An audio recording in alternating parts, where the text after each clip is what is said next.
Hai, perkenalkan, nama saya Ida Bagus Ramadi Dharma, bisa juga dipanggil Gus Rama, nomor absen 20 dari SMP Negeri 2 Denpasar, kelas 71.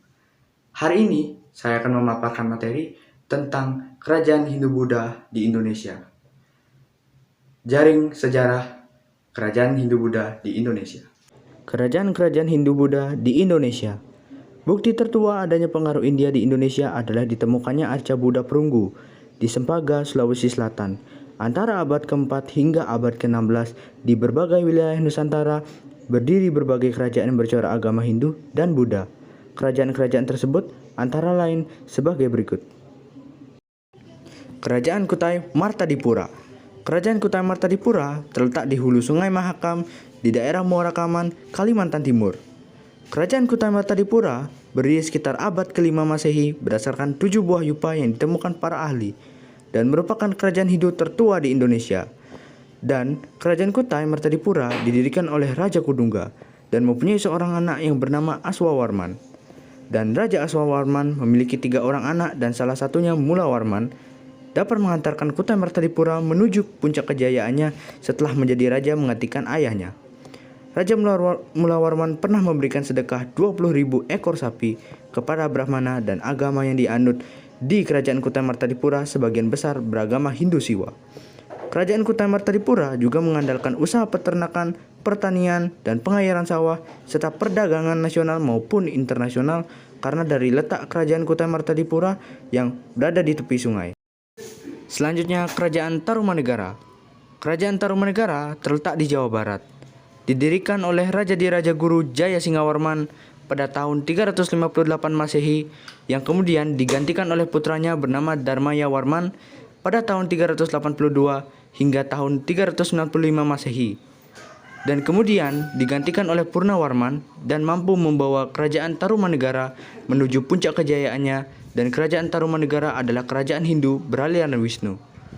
Dan banyak peninggalan-peninggalan Kerajaan Tarumanegara berupa 7 buah prasasti, yaitu Prasasti Tugu, Prasasti Ciarten, Prasasti Kebun Kopi, Prasasti Muara Cianten, Prasasti Jambu, Prasasti Lebak, dan Prasasti Pasirawi. Dan Kerajaan Tarumanegara akhirnya runtuh di bawah pemerintahan Sudawarman yang dilanjutkan pada Tarusbawa dan tidak ada lagi penerus setelah Raja Linggawarman wafat. Kerajaan ketiga adalah Kerajaan Sriwijaya. Kerajaan Sriwijaya terletak di Palembang, di dekat Sungai Musi. Kerajaan Sriwijaya berdiri sekitar abad ke-7 Masehi. Kerajaan Sriwijaya adalah kerajaan bercorak Buddha. Raja pertama Srijaya Naga dan yang paling terkenal adalah Raja Balaputra Dewa yang mampu membawa Sriwijaya ke masa kejayaannya. Di Kerajaan Sriwijaya juga terdapat prasasti dalam negeri dan luar negeri. Yang di dalam negeri seperti Prasasti Kedukan Bukit, Prasasti Talang Tuwo, Prasasti Telaga Batu, Prasasti Kota Kapur, Prasasti Karangbrahi, Prasasti Palas Pasemah, dan Amogapasa. Prasasti dari luar negeri diantaranya Prasasti Ligor, Prasasti Nalanda, Prasasti Canton, Prasasti Sastigrahi, dan Prasasti Caya. Daerah-daerah kekuasaannya mulai dari Sumatera dan pulau-pulau sekitar Jawa bagian barat, sebagian Jawa bagian tengah, sebagian Kalimantan, dan Semenanjung Melayu. Kerajaan Sriwijaya runtuh karena adanya serangan dari Raja Dharmawangsa, adanya serangan dari Kerajaan Kolamandala yang diperintahkan oleh Raja Rajendra Koladewa pada tahun 1017 Masehi. Pengiriman ekspedisi Pamalayu yang diperintahkan oleh Raja Kertanegara, muncul dan berkembangnya kerajaan Islam, dan serangan dari Aditya Warman yang diperintahkan oleh Mahapati Gajah Mada dari Kerajaan Majapahit. Kerajaan keempat adalah Kerajaan Mataram Kuno. Kerajaan Mataram Kuno terletak di Jawa Tengah dan daerah Jawa Timur. Kerajaan Mataram Kuno berdiri sekitar abad ke-8 Masehi. Kehidupan politik Kerajaan Mataram Kuno diwarnai dengan 2 dinasti yang memerintah silih berganti, yaitu dinasti Sanjaya dan dinasti Syailendra. Raja-raja yang pernah memimpin Kerajaan Mataram Kuno adalah Raja Sana, Raja Sanjaya dari dinasti Sanjaya, dan Sri Maharaja Rakai Panakaran, dan masih banyak lagi. Peninggalan-peninggalan Kerajaan Mataram Kuno dari dinasti Sanjaya seperti Kompleks Candi Dieng, Candi Gedong Songo, Candi Prambanan. Peninggalan kerajaan Mataram kuno dari dinasti Syailendra seperti stupa, yaitu Borobudur, Mendut, dan Pawon. Terjadinya permasalahan di kalangan keluarga karena adanya perbedaan agama dan terjadinya pernikahan antara Sri Maharaja Rakai Pikatan dengan Pramowardhani dari dinasti Syailendra. Dan kerajaan Mataram kuno mencapai puncak kejayaannya pada masa pemerintahan Sri Maharaja Rakai Kayuwangi, Sri Maharaja Rakai Watuhumalang, dan Sri Maharaja Watukura Dyah Balitung. Dan kerajaan kelima adalah kerajaan Medang. Kerajaan Medang terletak di Jombang, Jawa Timur. Kerajaan Medang berdiri sekitar 732 Masehi dan Mahamenteri I Hino Empu Sindok menggantikan dinasti Syailendra dengan dinasti Isyana dan menjadi raja pertama dengan gelar Sri Maharaja Rakai Hino Sri Isyana Wikramadharma Tunggadewa. Setelah itu, anak dari Sri Maharaja Rakai Hino Sri Isyana Wikramadharma Tunggadewa, Isyana Tunggawijaya, memiliki seorang putra bernama Sri Makutawang Swardana yang kemudian naik tahta dan gugur saat pernikahan anaknya dengan Airlangga berlangsung atau peristiwa Pralaya. Dan Airlangga dan pengikutnya Narottama selamat dan menjadi pendeta, lalu menjadi seorang raja yang menghindari perpecahan terjadi kembali dengan Sriwijaya. Dan pada tahun 1037 Masehi, Airlangga dapat mempersatukan kembali daerah kekuasaan Dharma Wangsa Teguh atau Makutawang Swardana, dan anak dari Raja Airlangga menolak untuk menjadi seorang ratu dan lebih memilih sebagai petapa. Untuk menjaga perang di antara anaknya yang lahir selir, yaitu Jayenggrana dan Jayawarsa, akhirnya Raja Airlangga meminta kepada Empu Beradah untuk membagi dua kerajaan, Panjalu ibu kotanya Daha dan Jenggala beribu kota Kahuripan. Kerajaan keenam adalah Kerajaan Kediri. Kerajaan Kediri terletak di Jawa Timur, Panjalu yang beribu kota Daha. Munculnya Kerajaan Kediri berawal dari Kerajaan Medang oleh Raja Airlangga yang dibagi menjadi dua daerah yang dibatasi oleh Sungai Brantas. Raja Airlangga wafat pada tahun 1049 Masehi dan terjadi perang antara Jenggala dan Panjalu yang dimenangkan Panjalu. Dan kerajaan dipersatukan kembali di bawah kekuasaan Panjalu atau Kediri. Berbagai sumber sejarah Kerajaan Kediri pada umumnya berupa prasasti. Di antaranya Prasasti Padlegan, Prasasti Panumbangan, Prasasti Hantang atau Ngantang, Prasasti Talan, dan Prasasti Desa Jepun. Raja pertama adalah Sri Jayawarsa. Adapun juga raja-raja yang pernah berkuasa, yaitu Kameswara, Sarweswara, Aryeswara, Gandra, Srenga, Kertajaya, dan Jayabaya, menghantarkan Kerajaan Kediri menuju puncak kejayaannya. Dan peninggalan-peninggalan seperti Kitab Bharatayuda, Kitab Kresnayana, dan Kitab Lubdaka, dan juga Kitab Semaradana. Dan kegiatan ekonomi yang dilakukan oleh masyarakat Kediri adalah pertanian, pelayaran, dan perdagangan. Kerajaan Kediri akhirnya runtuh pada masa Raja Kertajaya karena sifat sombongnya dan berani melanggar adat. Lalu para Brahmana mencari perlindungan ke Akuwu, Tumapel, Ken Arok, dan Ken Arok dapat mengalahkan Kertajaya. Dan kerajaan ketujuh adalah Kerajaan Singasari. Kerajaan Singasari terletak di Jawa Timur, didirikan oleh Ken Arok pada tahun 1222 Masehi. Pada waktu itu, Tumapel dikuasai oleh Akuwu bernama Tunggul Ametung dan digulingkan kekuasaannya oleh bawahannya sendiri, yaitu Ken Arok. Dan di Kerajaan Singasari banyak sekali bunuh-membunuh antar keluarga, seperti Ken Arok dibunuh Anuspati, Anuspati dibunuh oleh Tohjaya, dan Tohjaya dibunuh oleh Ranggawuni. Dan hal tersebut berdasarkan sifat rasa dendam yang berawal dari pembunuhan Ken Arok kepada Tunggul Ametung.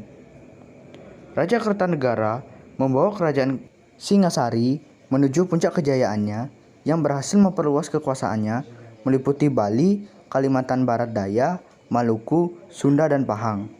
Raja Kertanegara juga mengirim bala tentaranya ke Melayu yang dikenal dengan ekspedisi Pamalayu pada tahun 1275 Masehi. Dan Raja Kertanegara terbunuh oleh pasukan Kediri pada tahun 1292 Masehi.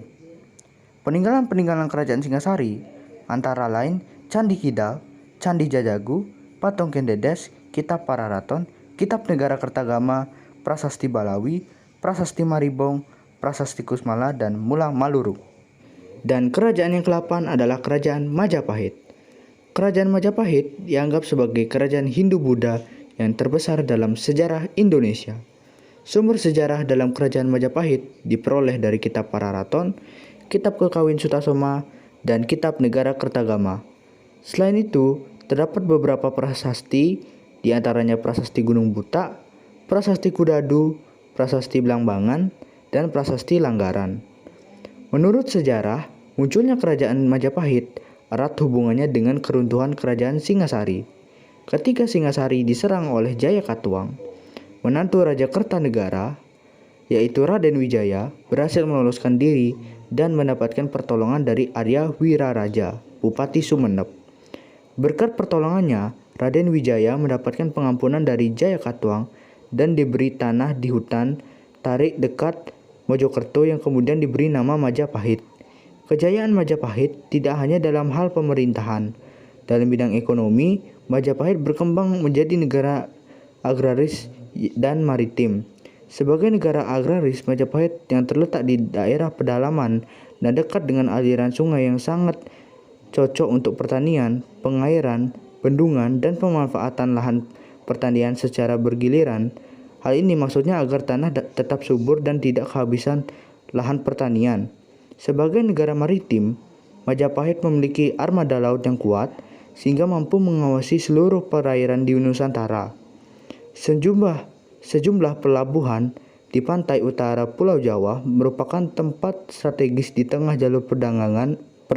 Pelabuhan-pelabuhan tersebut sebagai pusat perdagangan. Beberapa kota pelabuhan penting di zaman Majapahit antara lain Canggu, Surabaya, Gresik, Sedayu, dan Tuban. Pada waktu itu banyak pedagang dari luar seperti Tiongkok, India, dan Siam. Dan dalam Kekawin Sutasoma terdapat kalimat Bhinneka Tunggal Ika, semboyan bangsa kita, bangsa Indonesia. Dan setelah kematian Patih Gajah Mada dan Hayam Wuruk, kerajaan Majapahit menemukan titik sulit dan akhirnya runtuh karena raja-raja selanjutnya tidak dapat menaikkan kembali kemakmuran seperti zaman Hayam Wuruk, dan juga karena serangan pasukan Demak di bawah pimpinan Adipati Unus. Peninggalan-peninggalan zaman Majapahit adalah Candi Penataran dan Sawentar di daerah Blitar, Candi Tigawangi dan Surawana di dekat Pare, Kediri, dan Candi Tikus di Trowulan. Dan kerajaan yang ke-9 adalah Kerajaan Buleleng. Dalam sejarah Bali, nama Buleleng mulai terkenal setelah periode Kerajaan Majapahit. Pada waktu di Jawa, berkembang kerajaan-kerajaan Islam. Di Bali juga, berkembang sejumlah kerajaan, misalnya Gel-Gel, Klungkung, dan Buleleng makin terkenal, terutama pada zaman penjajahan Belanda di Bali. Pada waktu itu, pernah terjadi perang rakyat Buleleng melawan Belanda. Pada zaman kuno, kerajaan Buleleng sudah berkembang. Pada masa perkembangan kerajaan dinasti Warmadewa, Buleleng diperkirakan menjadi salah satu daerah kekuasaan dinasti Warmadewa. Sesuai dengan letaknya yang berada di tepi pantai, Buleleng berkembang menjadi pusat perdagangan laut. Hasil dari pertanian dari pedalaman diangkut lewat darat menuju Buleleng. Adapun dengan perkembangan perdagangan laut antar pulau di zaman kuno, secara ekonomis Buleleng memiliki peranan yang penting bagi perkembangan kerajaan-kerajaan di Bali. Misalnya pada masa kerajaan dinasti Warmadewa, dari Buleleng, barang di dagangan yang berupa hasil pertanian seperti kapas, beras, asam, kemiri, dan bawang diangkut atau diperdagangkan ke pulau lain, daerah seberang. Sistem perdagangan ada yang menggunakan sistem barter, namun sudah ada yang menggunakan alat tukar atau uang. Pada waktu itu sudah dikenal beberapa jenis alat tukar atau uang, misalnya ma, su, atau piling. Oleh sebab itu, perdagangan dengan daerah Seberang mengalami perkembangan pesat pada masa dinasti Warmadewa yang diperintah oleh anak Wungsu. Hal ini dibuktikan dengan adanya kata-kata pada prasasti yang disimpan di Desa Sambiran pada tahun 1065 Masehi. Kata-kata yang dimaksud berbunyi Mengkana Yahana Banyaga Sakeng Sabrangjong Bahitra Rumunduk I Manasa. Artinya, andai kata ada saudagar dari seberang yang datang dengan jukung Bahitra berlabuh di Manasa. Kerajaan ke-10, Kerajaan Kalingga atau Holeng. Ratu Sima adalah penguasa di Kerajaan Kalingga yang digambarkan sebagai seorang pemimpin yang tegas dan taat terhadap peraturan. Ratu Sima memerintah sekitar 674 Masehi. Kerajaan Kalingga diperkirakan terletak di Jawa bagian tengah. Nama Kalingga berasal dari Kalingga, nama sebuah kerajaan di India Selatan. Menurut berita Cina, di sebelah timur Kalingga terdapat Poli, Bali sekarang, dan di sebelah barat Kalingga terdapat Topopang, Sumatera. Sementara di sebelah utara Kalingga terdapat Cianla, Kamboja, dan sebelah selatan perbatasan dengan samudra. Oleh karena itu, lokasi kerajaan Kalingga diperkirakan terletak di Kecamatan Kaling, Jepara, Jawa Tengah, atau di sebelah utara Gunung Muria. Sumber utama mengenai Kerajaan Kalingga adalah berita Tiongkok dari dinasti Tang, prasasti Tukmas di lereng Gunung Merbabu. Melalui berita tersebut, banyak hal yang kita ketahui tentang perkembangan Kerajaan Kalingga dan kehidupan masyarakatnya. Kerajaan Kalingga berkembang kira-kira abad ke-7 sampai ke-9 Masehi. Dan kerajaan ke-11 adalah Kerajaan Tulang Bawang. Sumber-sumber mengenai keberadaan Kerajaan Tulang Bawang tidak begitu jelas karena minimnya sumber dan data sejarah dari Kerajaan Tulang Bawang. Namun dalam sumber-sumber sejarah dari Tiongkok yang berbentuk kronik menyebutkan tentang suatu kerajaan di daerah Lampung. Kerajaan Tulang Bawang terletak di daerah Lampung dan sampai saat ini belum begitu jelas letak pastinya. Nama Kerajaan Tulang Bawang sendiri mulai menghilang setelah Kerajaan Sriwijaya muncul dan menguasai di daerah Sumatera. Sumber-sumber sejarah dari negeri Tiongkok yang paling tua yakni kitab Liu Xiongxiu yang diperkirakan berasal dari abad ke-5 Masehi. Kitab ini dibuat pada masa Kaisar Liu Sung 420 hingga 479 Masehi. Kitab tersebut menyebutkan bahwa pada tahun 499 Masehi terdapat sebuah kerajaan yang terletak di wilayah Nusantara bagian barat bernama Pian Huang atau Piao Huang yang mengirimkan utusan dan barang-barang upeti ke negeri Tiongkok, dan letak Kerajaan Tulang Bawang berada di daerah tenggara Pulau Sumatera di selatan Sungai Palembangan atau Sungai Musi. Menurut Louis Charles Damais, dan mata pencarian di Kerajaan Tulang Bawang adalah pertanian dan perdagangan. Dan kerajaan ke-12 adalah Kerajaan Kota Kapur. Pada prasasti Ligor terdapat kisah tentang penaklukan kerajaan di Tanah Bangka. Apabila dilihat prasasti tersebut, maka dapat dipastikan bahwa di Tanah Bangka terdapat suatu kerajaan besar. Kerajaan tersebut bernama Kota Kapur. Seperti dengan Kerajaan Tulang Bawang, sumber sejarah dari Kerajaan Kota Kapur tidak terlalu banyak sehingga tentang bagaimana kehidupan politik, pemerintahan, sosial budaya masyarakat sulit diketahui.